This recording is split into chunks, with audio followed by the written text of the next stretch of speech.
Follow Mechazilla, but I do have one better. Bananas have been used for quick visual comparisons for quite some time, and our teammates thought it was time to bring the venerated yellow fruit to Starship. Today we're flying Starship's first ever physical payload, which is, as you might have guessed, is a banana. That's a live view inside Starship, and if you look closely, you can see our stuffed banana payload, which is doubling as today's zero gravity or zero-G indicator. And while this payload will remain inside the vehicle at all times and will not be deployed today, it did give us a chance to do a test run of payload approval processes with the FAA. And that's something that we're hoping to do next year if we start flying our first Starlink satellites on Starship. Godspeed, banana. Some additional size for context, you can see on your screen a Starlink Mini next to a banana for scale. And to get an even better sense of how big Starship is, let's take the average size banana next to the average size human, which is about 2 meters high. Towering over our average human is the length of the Millennium Falcon, which comes in at 35 meters. Our Falcon 9 rocket with the payload fairing attached is double the size of the Millennium Falcon at 70 meters, and nearly twice the size of that is the fully integrated Starship at 121 meters tall. The ship is about 50 meters, and the Super Heavy booster alone stands 71 meters tall. And we do have plans to make the ship and booster even taller in the future.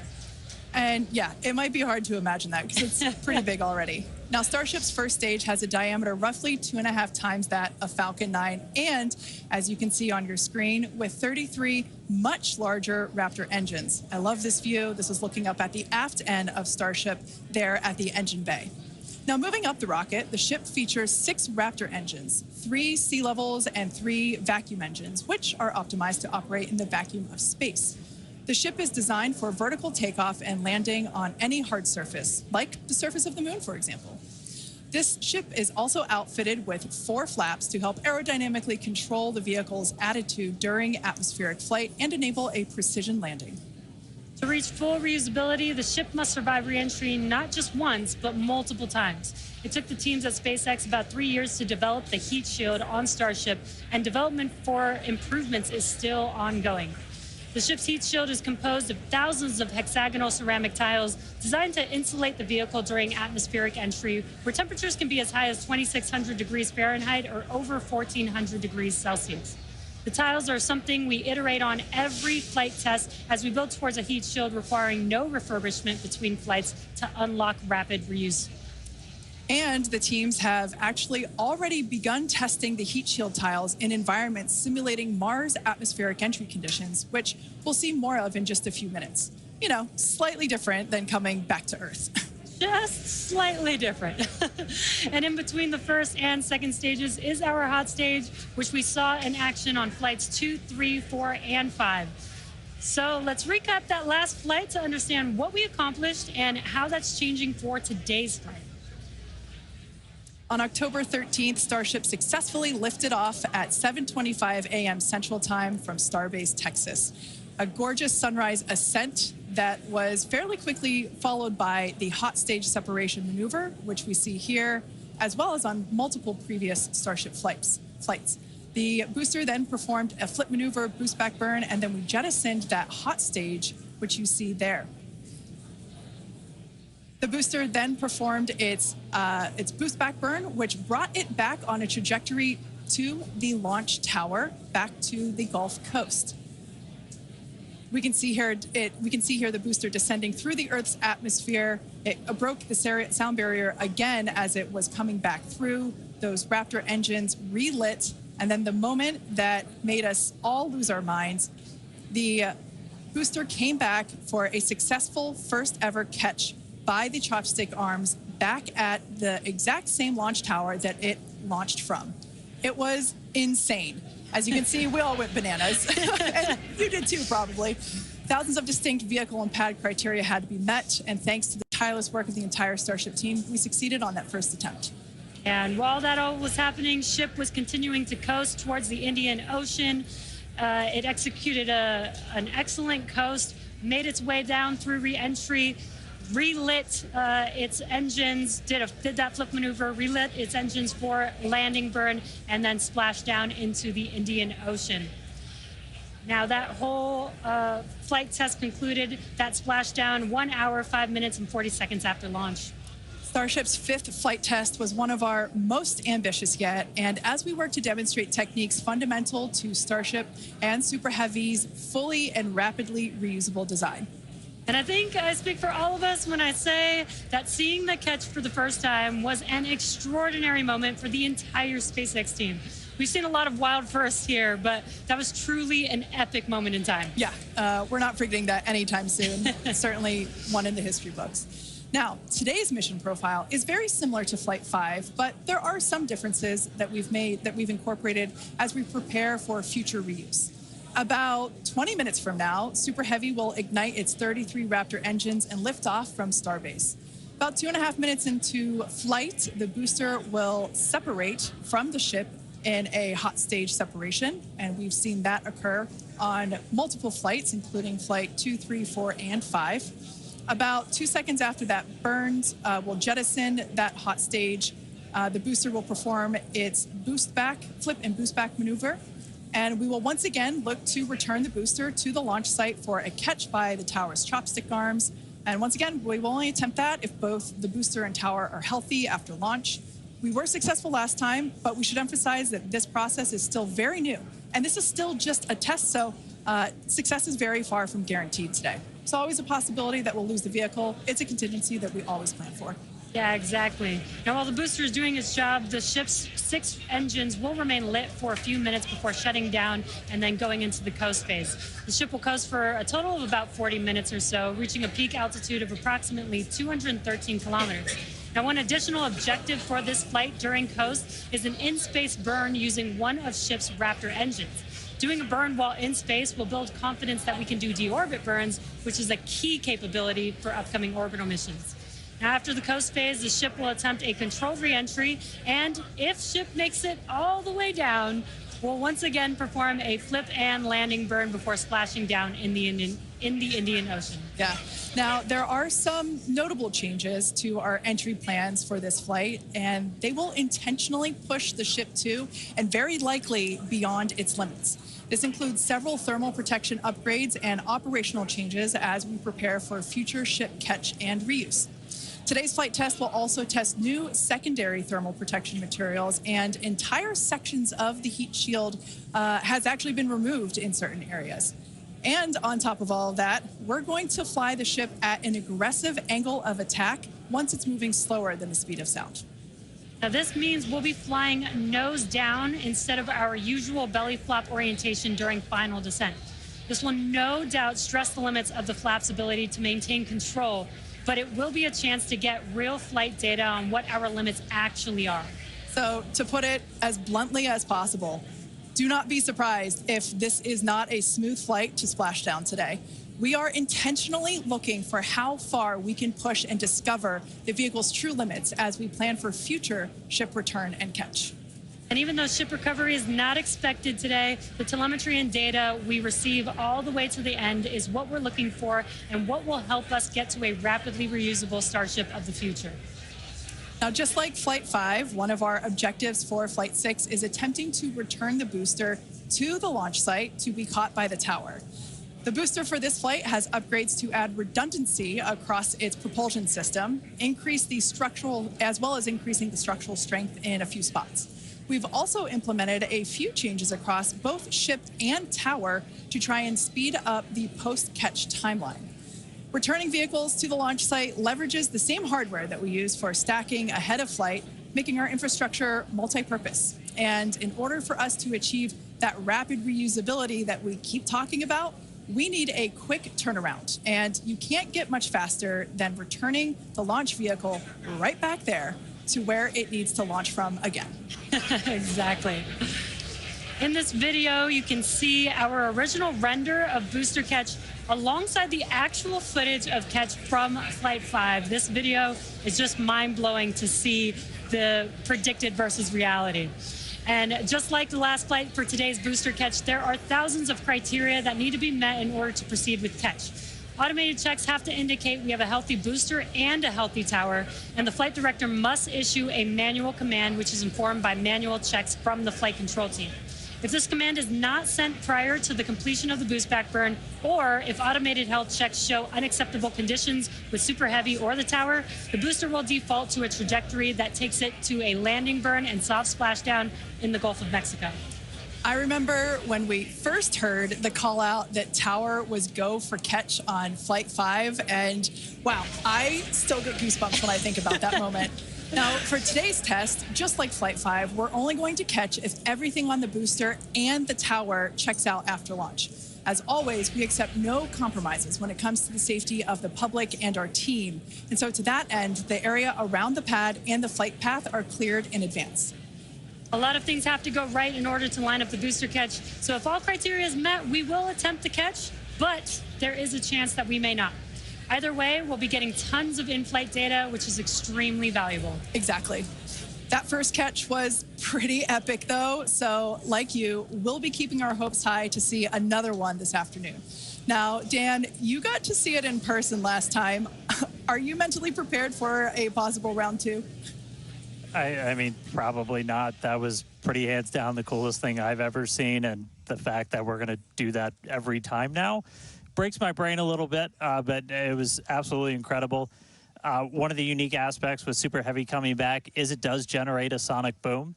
This is something commonly associated with reusable spacecraft. It's coming in faster than the speed of sound and then slowing down. It creates that pressure wave that builds up.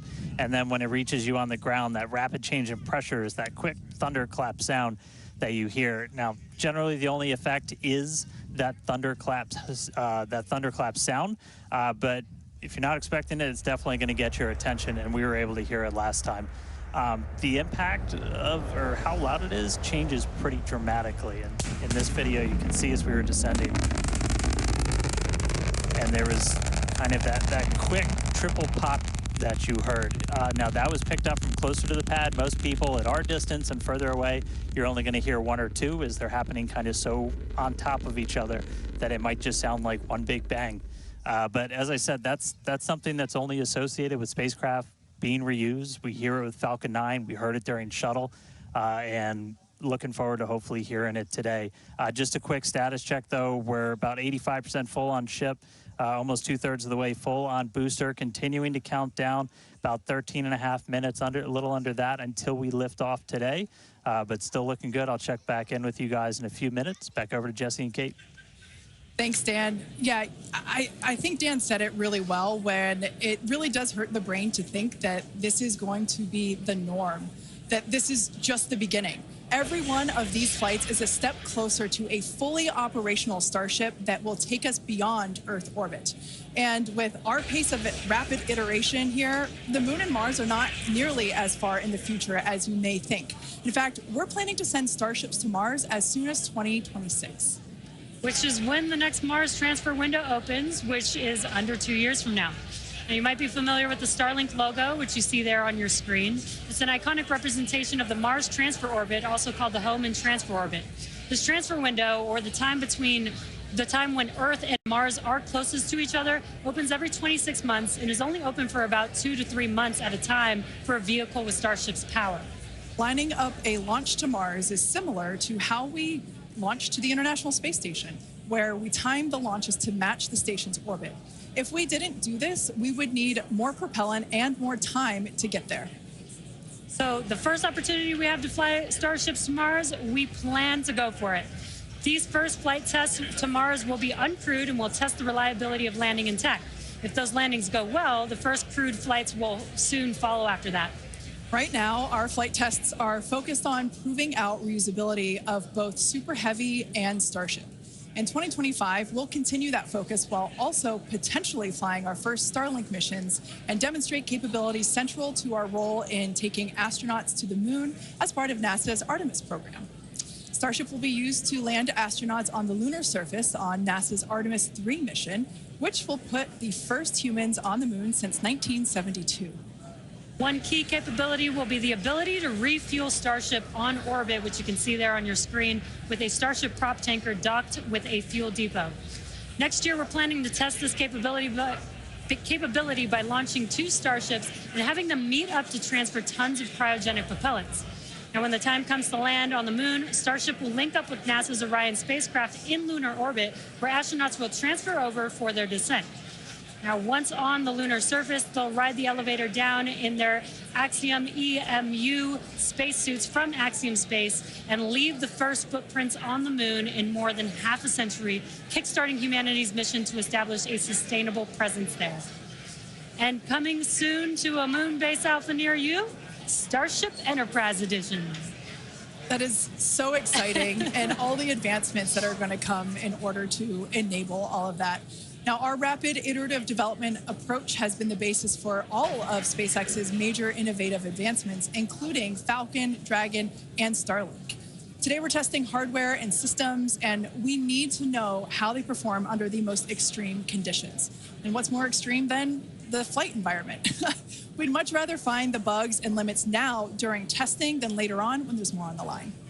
And to reiterate, while we do determine an acceptable level of technical risk on our vehicle and pad to learn as fast as possible, we accept no compromises when it comes to the safety of the public or our team. So all of that to say, this is only the 6th of many future flight tests of Starship before it becomes fully operational. And we tend to do our testing out in the open, just like today. And that means people sometimes see when our hardware doesn't perform as we planned during that testing. And that's okay, because this is exactly what we are testing for, to physically see if hardware performance matches what we expect it to do or not. Even more with today's test flight, where we're purposefully pushing the ship beyond its limits. Starship development is also being aided by Starlink space-based connectivity. You might remember the Starlink panels that are incorporated into Starship, and you can see them there on your screen, those rectangular panels on Starship's nose cone. Starlink brings us the epic views in space and on re-entry, and also helps deliver us critical flight data engineers need to continue development. Yeah, Starlink continues to help us push the limits in space in the short term by providing great views and real-time data on our next few flights, particularly through re-entry, which spaceflight veterans know that is historically a period of blackout for all communications within spaceflight. Outside of Starship, Starlink has helped people across the globe, particularly in rural and remote areas that have been underserved by traditional broadband internet.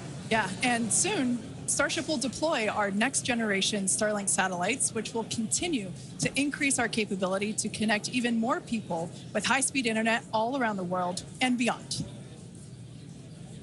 Now, as we continue to prepare for our next several flight tests, we recently performed a cryo-proof test of the Starship for Flight 7, our first operation with a vehicle debuting a number of major milestones.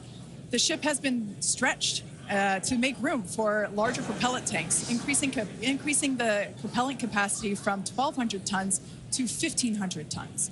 The forward flaps also got a redesign. They have shrunk in size and they also shifted in location, and both of these things will help better protect them during entry heating while still providing control. There's also a wide range of upgrades that will make the vehicle more reliable, adding redundancy to and the ability to operate for longer durations in space. One unique aspect of a trip to Mars are the different conditions ship will see when entering the Martian atmosphere. Now, it's difficult to simulate Mars's atmosphere when re-entering on Earth, so we've been testing a variety of heat shield materials inside a specialized plasma jet chamber at the University of Illinois Urbana-Champaign, where we're able to more closely simulate Mars's 95% carbon dioxide atmosphere. Aside from looking awesome, this is important testing. The intense heat of entry will cause the CO2 to break down into its base elements, exposing Starship to atomic oxygen, which increases surface heating and can cause materials to oxidize or start to break down. Spacecraft entering over Mars encountered more than twice the amount of atomic oxygen at their peak when compared to Earth, and that is certainly a unique challenge. As we continue to test, we'll learn more about what makes a great heat shield for Mars. All right, now that we're heading into the final minutes of the countdown, let's go back to Dan for the latest on the ground there at Starbase. Hey, Kate, afraid I have nothing but good news for you. We have a go from our range safety team. We are a little over 90% full on ship, almost 85% full on booster. and not tracking any holds to an on-time liftoff. So we've got about 3 more minutes of prop load. As long as the range stays clear, we don't trip any other holds, we might blow right past that T-minus 40-second mark and lift off right at the top of our window at 4 p.m. Central. So toss it back to you guys one more time, but fun part about to start, we are, what, a little under 6 minutes away from launch. All right, so we are continuing to progress now at 5 minutes and 43 seconds until liftoff. Now, once we pass the T-minus 40-second mark, a number of events are going to occur in rapid succession. The ground spin and ignition systems will come up to flight pressure, and the ship will go on to internal power.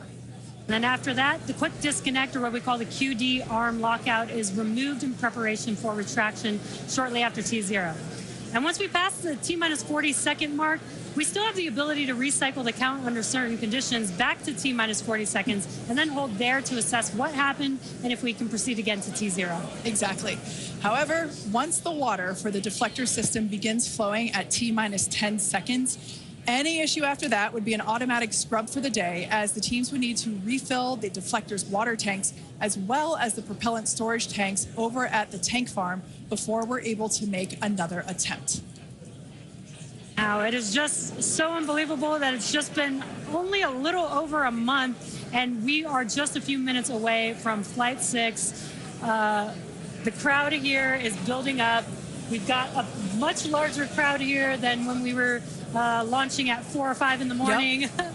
Out here. So very exciting to have an afternoon launch to have all the employees here. Exactly. Now, just as a reminder, that T-minus 40-second hold, if we opt to use it, everything is still potentially go for launch. So nothing to be worried about there. At that point, basically up until T-minus 40 seconds, all aborts are just holds.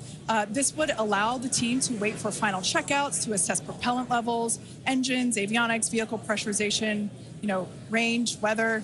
Occasionally we've had shrimp boats lingering in the past, but that doesn't sound like that is the case today. Yeah, not today. No shrimp boats, which is great. Everything so far is looking good. We're getting really excited here, just a few minutes away. We're going to go back, send it over to Dan in Starbase. How's it going, Dan? It is still going great, just coming up on about 3.5 minutes away, so we should be done with our prop load on ship momentarily. Then about 30 seconds later, we'll close out on booster. Our flight control team on board, or in the building just behind me, not on board. Some of them might wish they were on board. Flight control team in the building behind me, they're going to have a lot of work to do right after we lift off, as we still have a lot of manual checks that happen on the tower prior to the flight director, who's going to be Tristan Pierce again today, giving a manual command to bring the booster back to the launch site. And the tower did just incredibly well on the last flight. We didn't lose any of our required redundancy for a catch, and so we're hoping to see that again today. A lot of the team, really putting armor on the tower, making all of those things work, played a huge role in making that catch possible, and looking forward to hopefully seeing that happen again. And of course, sending our first payload to space. You can see the banana. It's very tightly secured, but I assure you it does have some room to float around. So once we're in a zero gravity environment, we should see our first Starship zero gravity indicator putting on a little bit of a show. And that's looking right in. That's where we're going to have Starlinks. That's our PEZ deployer. So getting its ride to space. So coming up on about 2.5 minutes, we are closing out on all of our prop load.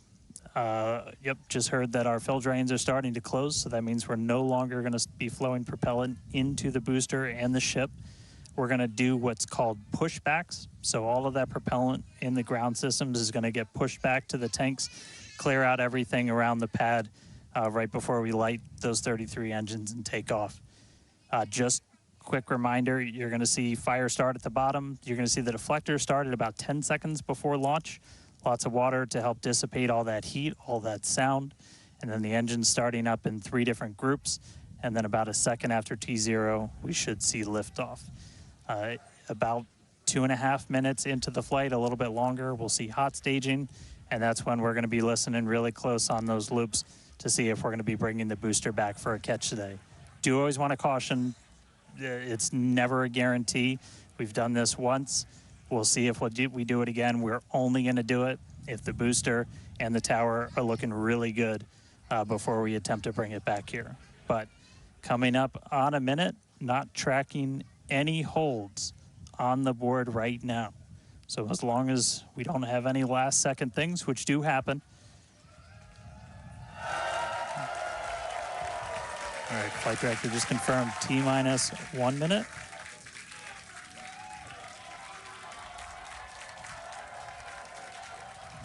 Key moment to look at in 10 seconds, that T-minus 40.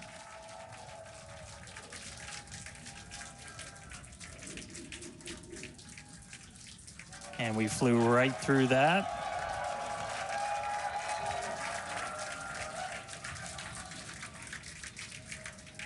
Flight directors go for launch. All right, we're now T-minus 20 seconds until liftoff of Starship Flight 6. This will mark our second attempt to catch the Super Heavy booster at the launch tower, as well as 10, 9, 8, 7, 6, 5, 4, 3, 2, 1.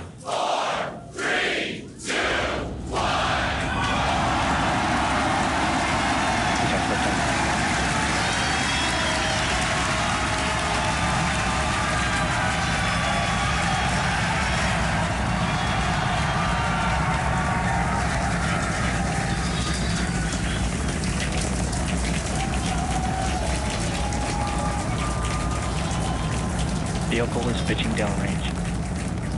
Booster Raptor, chamber pressure nominal.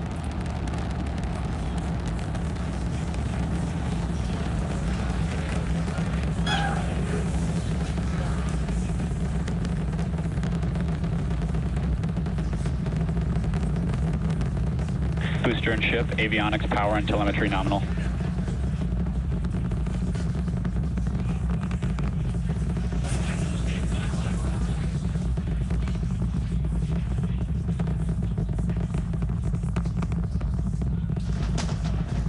All right, we're just a little over a minute maximum into flight. Dynamic pressure. We're about 6 miles away, so all the sound's still hitting us here. Hearing good call-outs that power telemetry nominal, that's flying straight and true. We do see all 33 Raptor engines lit up on telemetry screens. At this point, we've passed through that point of maximum aerodynamic pressure, that max Q. Now, coming up in just a little over a minute from now is going to be hot staging. So we're going to see the 6 engines on the ship ignite while still attached to the booster. Just before that, we'll see all but 3 center engines on the booster shut down. In what we call MECO, it's most engines cut off instead of main engine. And so while we continue to watch it go up, a lot of our flight controllers looking at all the systems around the tower. Again, we have to send a manual command. Just about 30 seconds away from hot staging.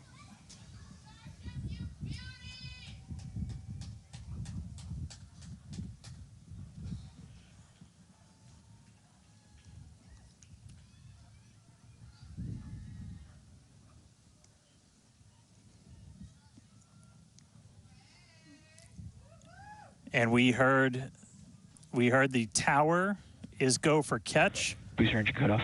The return flag is set for true.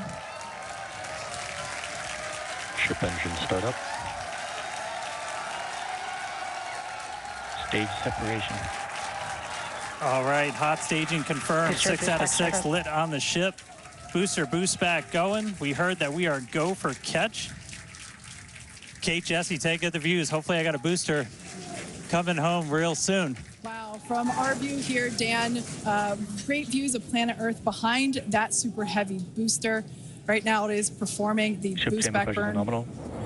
Good news there, telling us that the pressures inside the ship are good. That is the second stage, or the upper portion of the vehicle. Follow along with the telemetry on the bottom of your screen. Yeah, booster is currently, Super Heavy is currently in its boost back burn. This boost back burn, Avionics, power, and telemetry nominal. this boost back burn lasts just a little bit over a minute. So we've got a little, approximately 30 seconds left. We've had shutdown of that boost back burn. Up next will be hot stage jettison. the view from the camera on the left, or from the booster on the left-hand side of your screen, and then tracking cam there on the right-hand side of your screen. We'll see those grid fins. Booster offshore divert. And we can also see that the hot stage has been jettisoned. Yes, visual confirmation of that there on your screen, which is great. Now the next... Starship is following a nominal trajectory.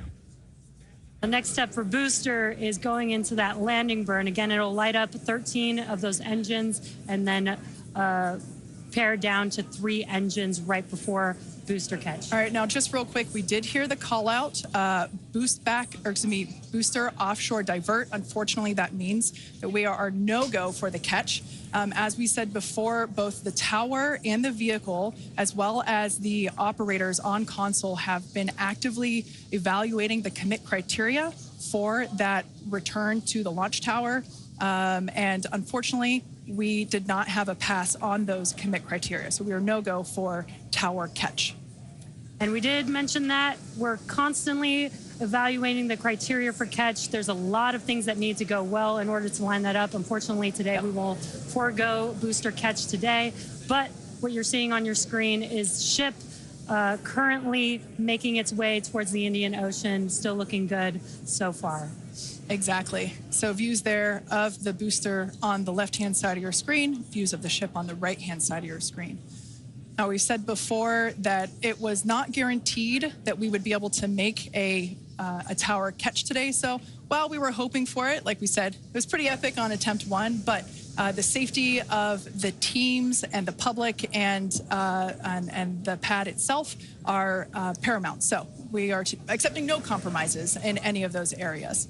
Exactly, and we're still going to get a lot of good flight data with booster even, but especially with ship. Again, we have an additional objective today to do an in-space relight of a Raptor engine, which again will help us set us up for being able to do deorbit burns, which is... Ship chamber pressure is nominal. Which is important for orbital flights. And what you're seeing on your screen is a view from Super Heavy as it's making its way back down to Earth. Yeah, once again, we are attempting an offshore landing of the Super Heavy booster. So we have seen this before, and it is still very fun to watch, watching it come down for a soft splashdown off the Gulf Coast of Texas. We can see it there re-entering. We saw earlier those grid fins. There are 4 hypersonic grid fins. Oh, we can see that the landing burn has begun on the Super Heavy booster. And same pattern, 13 engines will light, gone down to 3 just as we expected.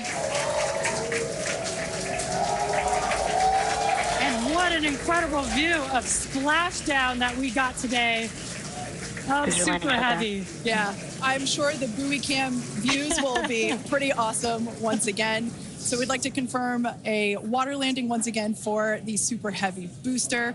Congrats to the SpaceX team for making that milestone as well. Now, ship continues to look good. We can see that it is, while all of that was happening, the crowd here in Hawthorne continuing to react to all these amazing views that we're getting. The next milestone is... Starship is in terminal guidance. Great news there. Starship terminal guidance, referring to what we see here on our screen, the upper stage, at about 8 minutes, 35 seconds or so, we have ship engine cutoff, which will be the cutoff of the Raptor engines.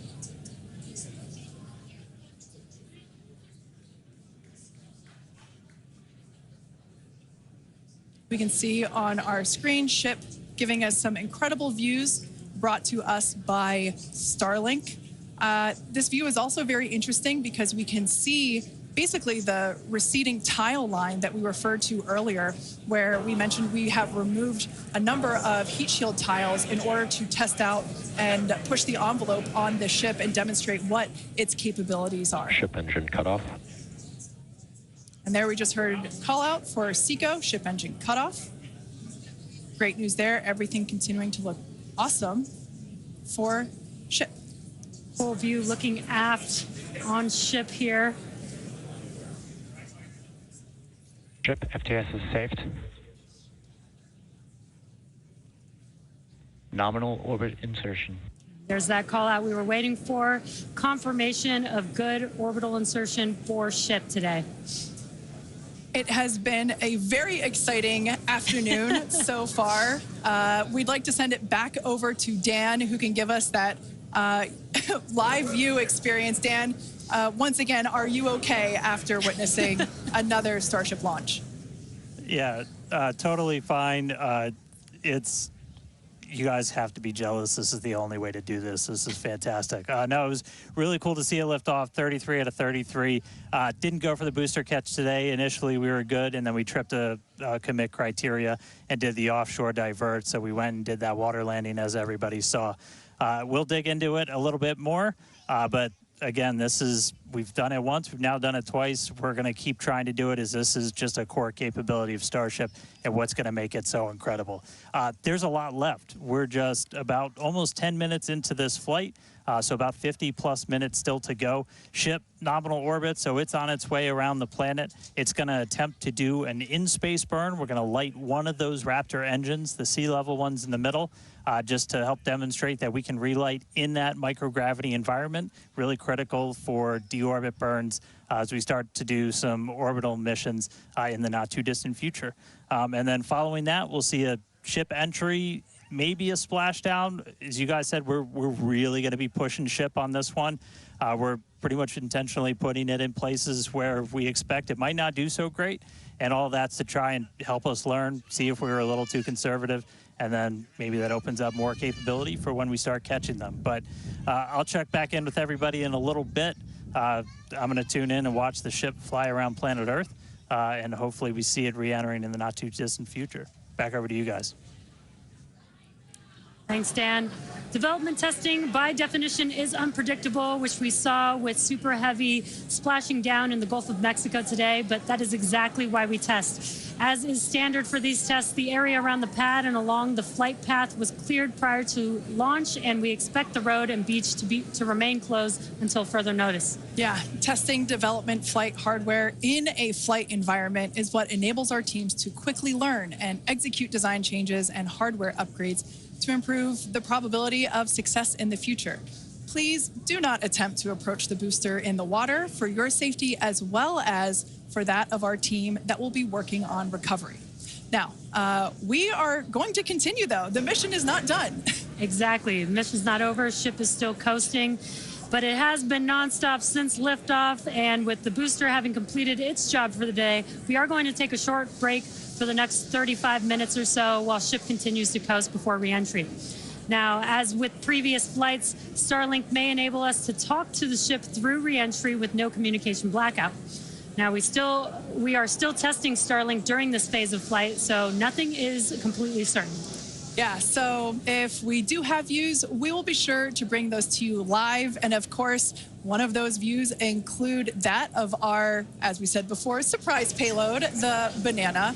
And we are looking forward to it. So we're going to come back in a few minutes, around T+35 minutes. Yeah, exactly. Views or no views, we'll see you back here at T+40 minutes for our coverage of Starship's re-entry, flip maneuver, landing burn, and hopefully see a splashdown.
just about 35 minutes into today's flight test, continuing to get some live views from Starship itself as it continues to make its way around the globe.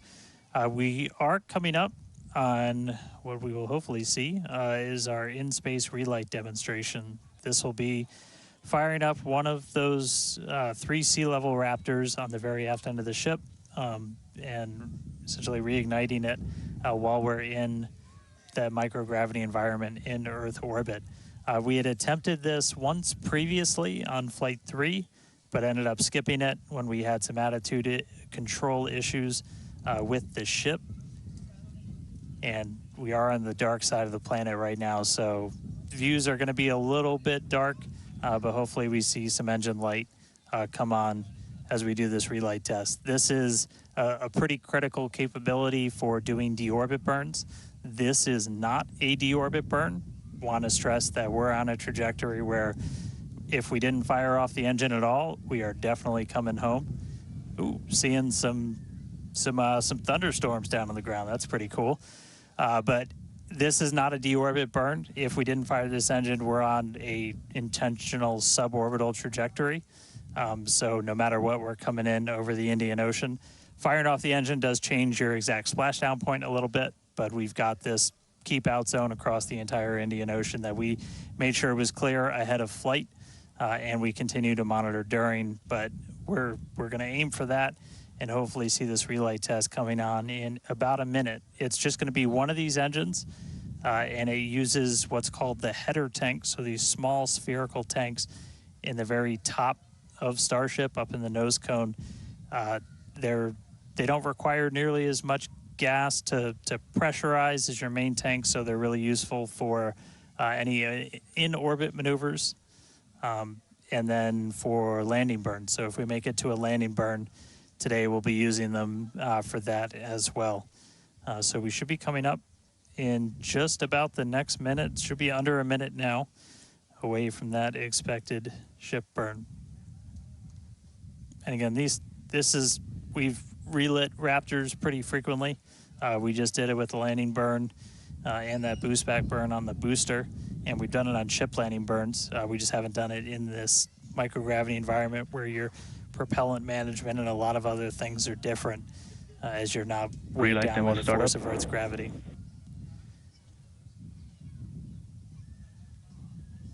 And just heard the call out for startup. There's some light. There's that Raptor relit. And shut down.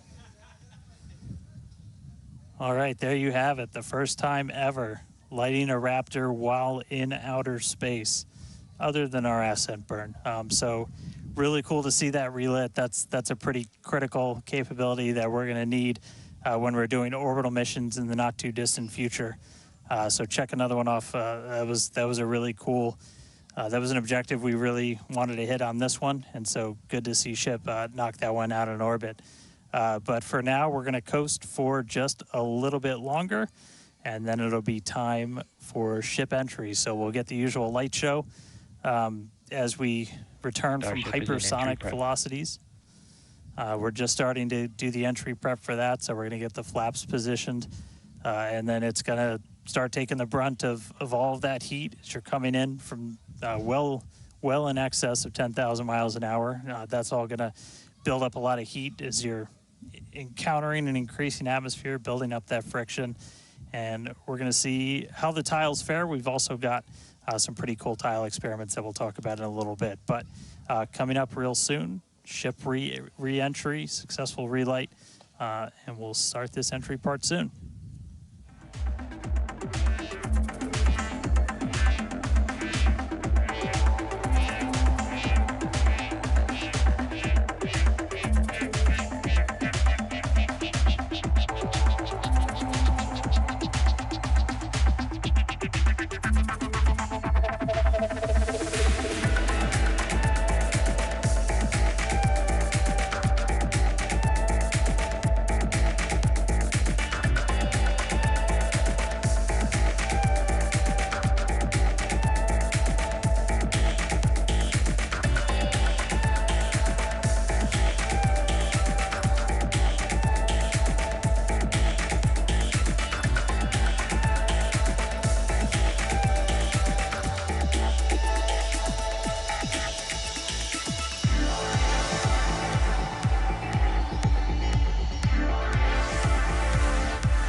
Starship is at 100 kilometers altitude, good attitude for atmospheric entry.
Welcome back to Starship's 6th test flight.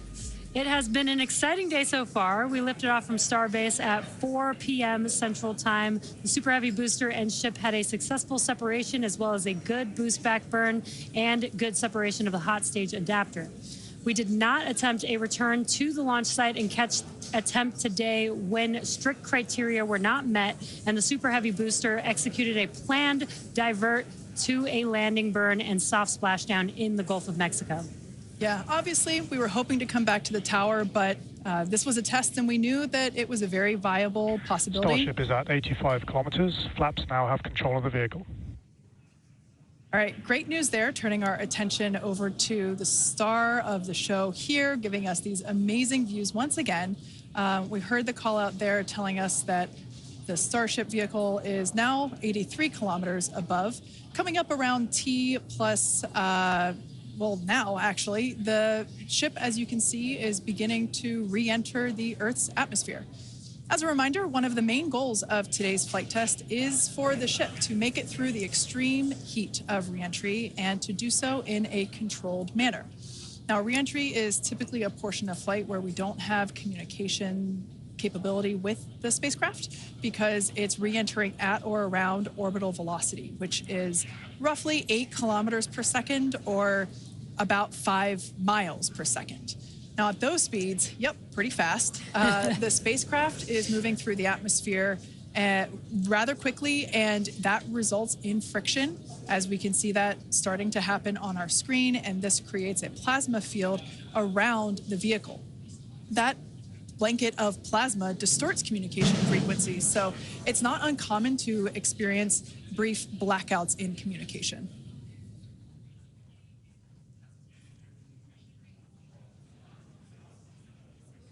Starship is approaching the peak heating phase of entry.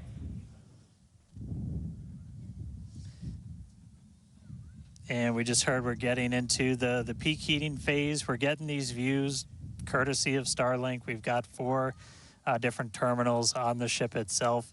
It's what's really allowed us to get real-time data during what's otherwise been just a a mystery box essentially for spacecraft design, where when you're re-entering through the atmosphere, at least getting anything in real time hasn't ever been possible before. But we're able to not just get these views, but real-time telemetry from the ship as it's coming through.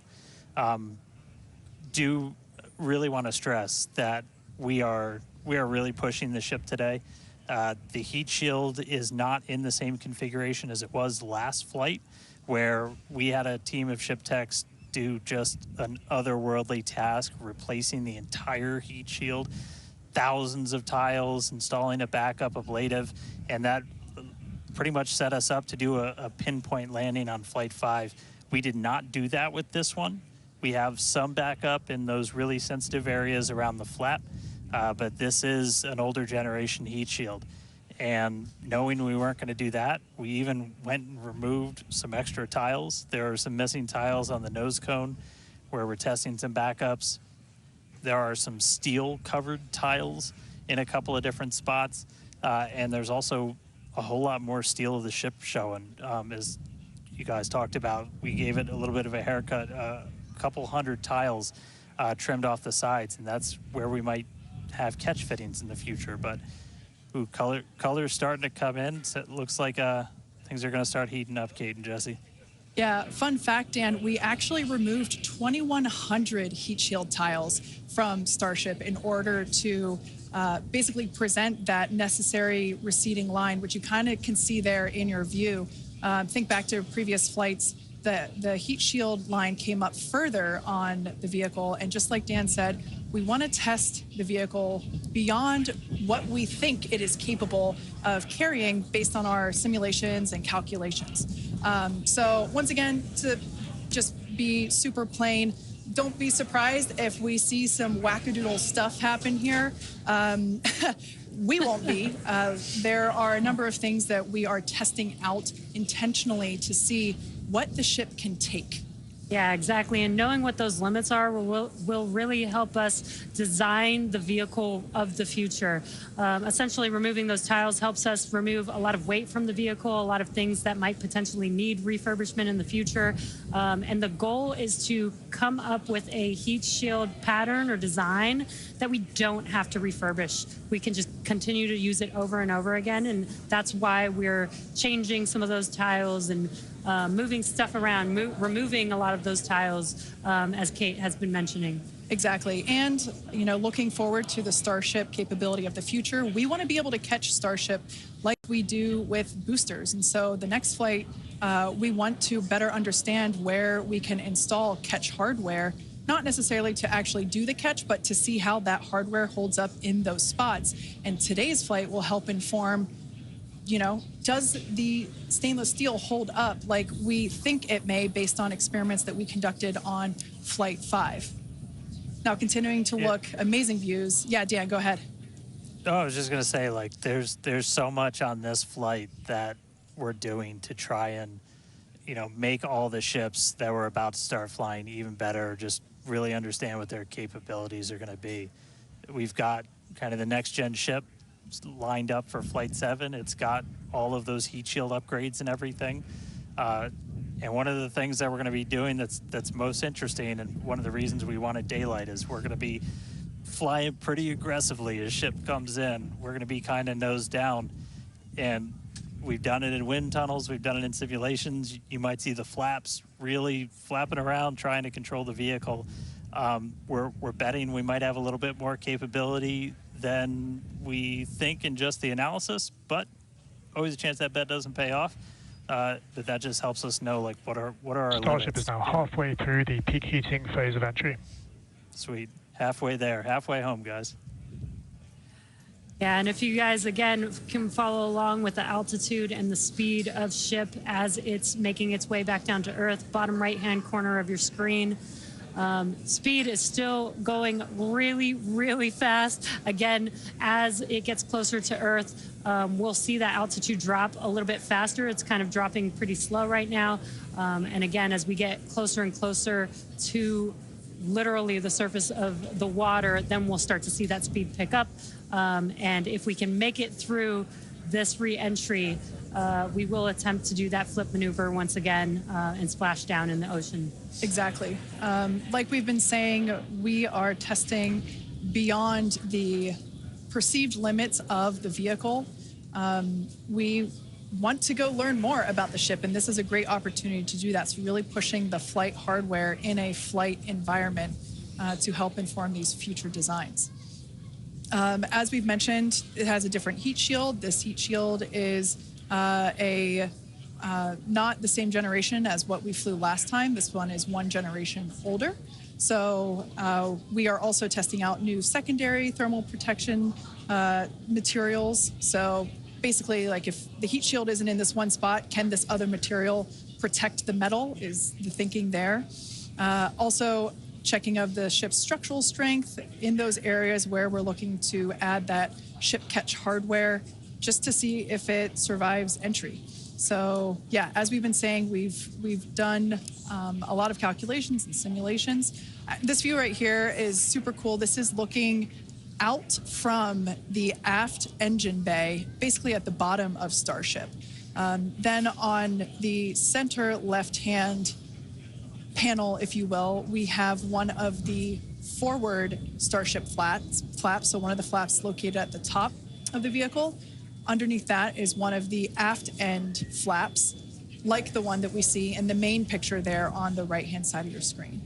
Now, these views as the vehicle continues to enter the Earth's atmosphere, drawing a crowd once again here at SpaceX in Hawthorne as folks tune in as the mission continues on. Now, the next event that we have coming up, we should hear the call out that the vehicle is transonic around T+1 hour and 2 minutes or so. That means that the vehicle is traveling near the speed of sound. We say near the speed of sound because there are certain parts of the vehicle where airflow is going faster and other parts where it's going slower. So it kind of teeters there on the brink of the speed of sound. So once we have equal flow on all parts, then we'll hear it's subsonic. Yeah, no. And almost real quick, almost a reverse of, I'm sorry, Jesse, almost a reverse of before. We see the Earth starting to come into view. We've got sunrise there over the Indian Ocean. So this is going to look different from any of the re-entries we've had before. And it was specifically so like we get as much daylight as possible to see how ship does this. Over to you, Jesse. Sorry about that. Dan, great minds think alike. That's exactly what I was going to point out, is that we're getting a lot clearer view of the Earth in the background with the different temperatures that we're seeing with the different colors of that plasma around the ship, which is really, really cool to see. Again, we are pushing the limits of ship today, but so far everything is looking pretty nominal. We'll see how the next few minutes goes. Yeah. Like we've said before, don't be surprised if this is not entirely smooth sailing all the way down to the ocean's surface. Similar to Flight 5, we are targeting the same splashdown location in the Indian Ocean, but we are not expecting to recover the vehicle. Right, and we were getting some glimpses of the flaps. The flaps so far are looking pretty good. We're not seeing any burn through. There's those flaps again. In that hinge area, which is our most concerning area there. That's great news for us for now. Again, the next few minutes could change as we continuously push those limits. Yeah, once we slow down a little bit, once we're subsonic essentially, so I think that's about 1,200 kilometers an hour.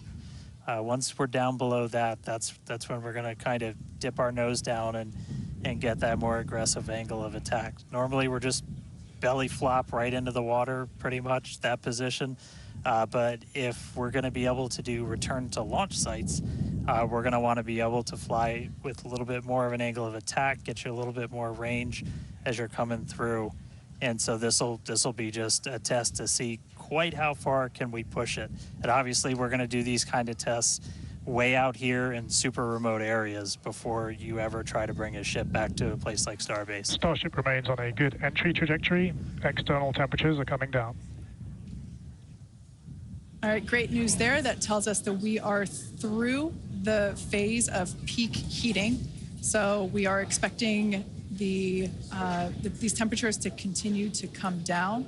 Once again, we are targeting a soft splashdown in the Indian Ocean around off the northwest coast of Australia. We can see these beautiful views of planet Earth coming in. Yeah, this is very different, where we had nighttime views of the ship as it was re-entering. And now we've got daylight. It is about an hour or so after sunrise there in the Indian Ocean. So pretty cool to see this.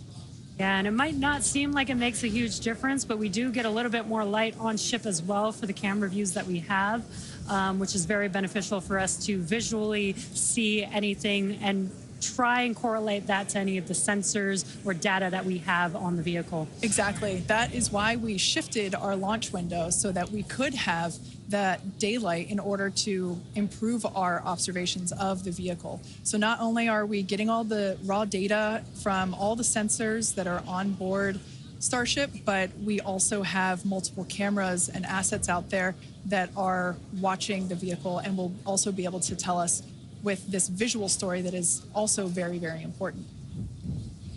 And as we get down a little bit lower, the Raptor engines are in their chill phase right now, so just essentially getting them primed to turn on. We're going to use those 3 center engines to do a landing flip and then a landing burn. So we'll come down kind of in that slightly pointed down belly flop and then fire off those engines to flip us around and then do that final landing burn. That should be coming up in just under 5 minutes from now.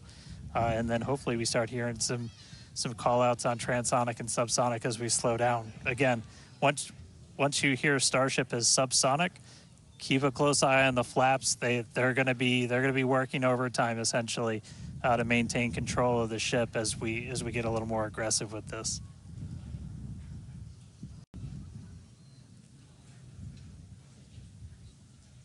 We can see that we are beginning... Starship has passed maximum entry dynamic pressure. All right, great call out there. But we can see on this view here that we do have some heating there on that looks like one of the forward flaps on Starship. This is to be expected. We knew that the vehicle would perform differently than what we had seen on Flight 5.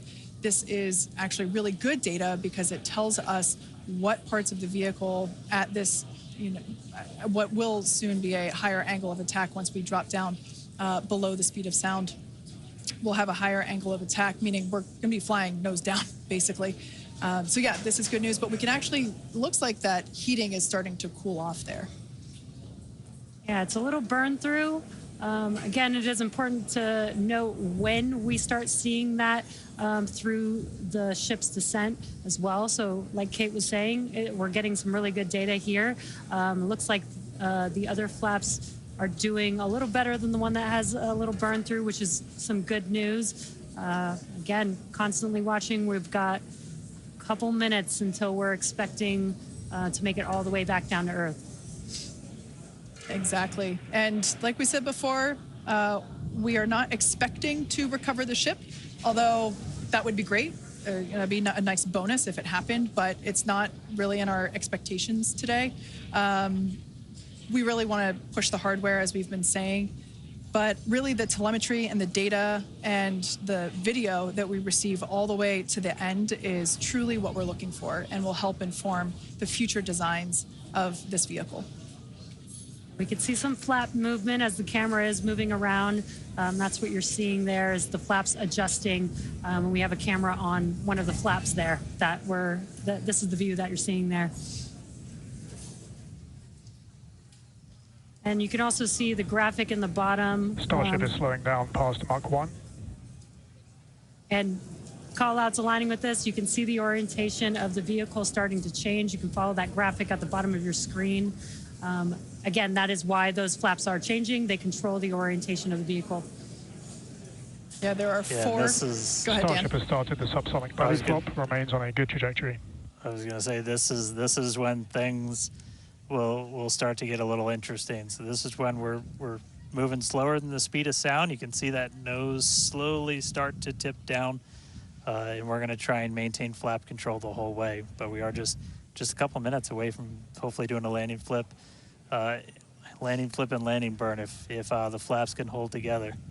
Yeah, this is such a cool view. This reminds me of when we first performed the belly flop maneuver on the high altitude test with serial number 8. We saw the ship come back through, and I always wondered what it looked like from the ship's perspective, and this perspective, I think, helps inform that. We will be, as Dan said, we will be dipping down a little further and really be flying nose first. This higher angle of attack, you know, we're intentionally doing it to stress those aft flaps, and that will help inform the limits of flap control in order to collect data for future landing profiles.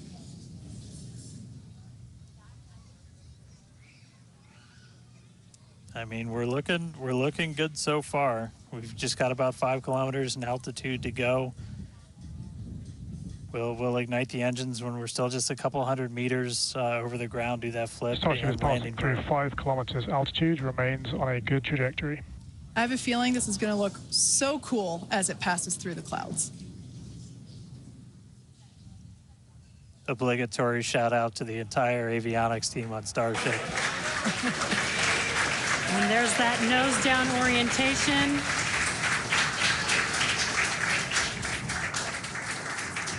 Now the Raptor engines will relight and help flip the booster back up. This is a more severe flip given the orientation. The engines will shut down prior to the water making impact, prior to the vehicle making impact with the water. Our ship is doing great so far. There's those engines relighting. What a great reorientation by Starship. Wow. All 3 down to 2 into the water. Starship is landed. Wow. And we have ship splashed down in the Indian Ocean. Some awesome buoy cam action here. Daylight views. Incredible. We really pushed the limits on ship and made it all the way back down to Earth. I am shocked, to be honest. I think many folks are. The fact that it survived all the way through while flying a lesser gen heat shield is just absolutely incredible. And turns out the vehicle had more capability than our calculations predicted. And that is why we test like we fly. Exactly why we do that. And those views were absolutely incredible to watch. Because of Starlink, we were able to get the views all the way down, as well as the buoys, seeing ship touch down in daylight. So cool, so cool. Now, we want to, unfortunately, wrap up the show. Yeah, exactly.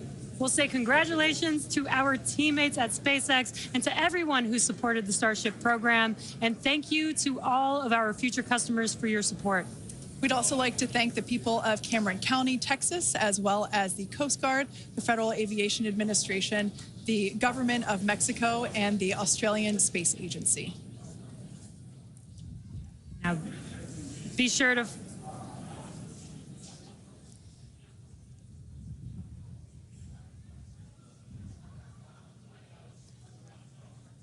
Hey guys, I could take it from here. That was just incredible to see that splashdown.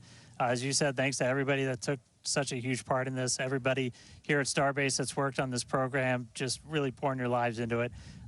Great to see another booster lift off. We'll catch it the next time. Great to see ship in the water. New version of ship coming soon, so a lot more exciting launches coming up real soon here from Starbase. But I'll send us out this time. We'll see you guys next time. Awesome. Thanks, Dan. Be sure to follow SpaceX on X for updates and more exciting views that we weren't able to feature on today's broadcast. I'm sure there will be plenty of those. Now, thanks to all of you for tuning in, and we'll see you next time.